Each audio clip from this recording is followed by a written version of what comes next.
తమిళనాడు బోట్ల వ్యవహారంపై ఏర్పాటైన మత్స్యకారుల సమావేశం ఎటూ తేల్చకుండా వదిలేశారు.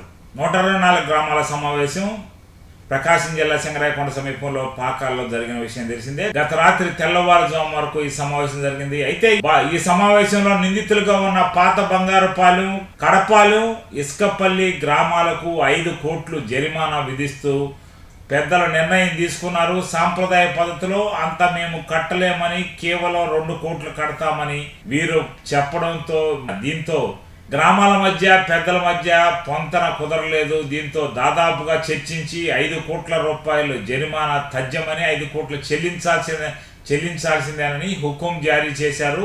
ఈ నేపథ్యంలో అసలు కీలక నేతగా ఉన్న, కీలక సూత్రధారిగా ఉన్న టీడీపీ రాజ్యసభ్యుడు బేదా మస్తాన్ రావు పేరు బయటకు రావడంతో ఇక్కడ స్వల్ప ఘర్షణ చోటు చేసుకుంది.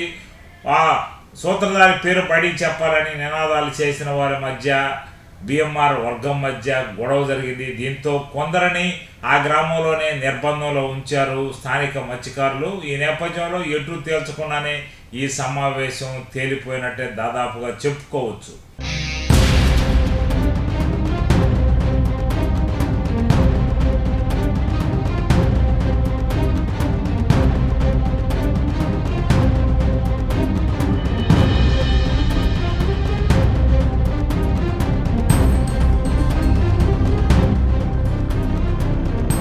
బియ్యమ్మతో మాట్లాడారు.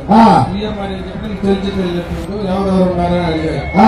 వాళ్ళు ఎప్పుడు బంగారు బాలు అయినప్పుడు కడపాలు కాపులైనా బంగారు బాలు కూడా కాపు అయినా చెప్పారు. సరే అని నీకేదో పంపిస్తాలే, వాళ్ళు కూడా పంపిస్తాలే అన్నాడు. ఎవరండి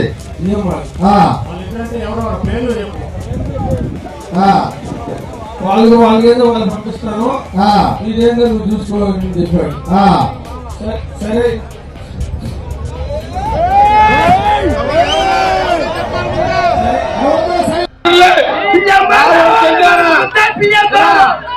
బిఎంఆర్ వాళ్ళు వర్రోలు 7 పరిచయం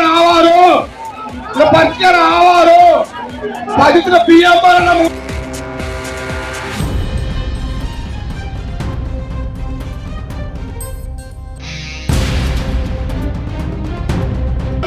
మన మధ్యకాలం గ్రాములు 8 నెలలు మనం పట్టాలు పెట్టుంటే ఏ నాయకుడైనా సరే, ఒక్క నాయకుడు అయ్యా, ఒక్క నాయకుడు కదా, ఏ పార్టీ అని కాదు, ఆ పార్టీ కాదు, గవర్నమెంట్ మనకి 8 నెలల నుంచి ఒక్క అధికారం కదా.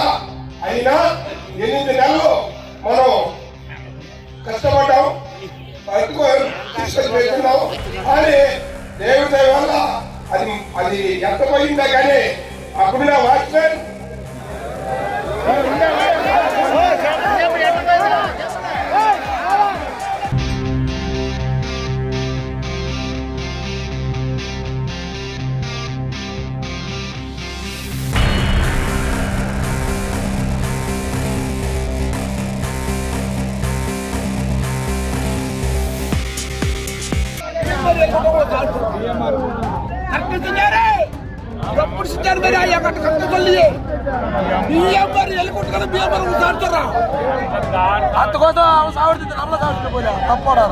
అదే కరెక్ట్. అది మిన్యాల సొందడి సంబంధం లేదు.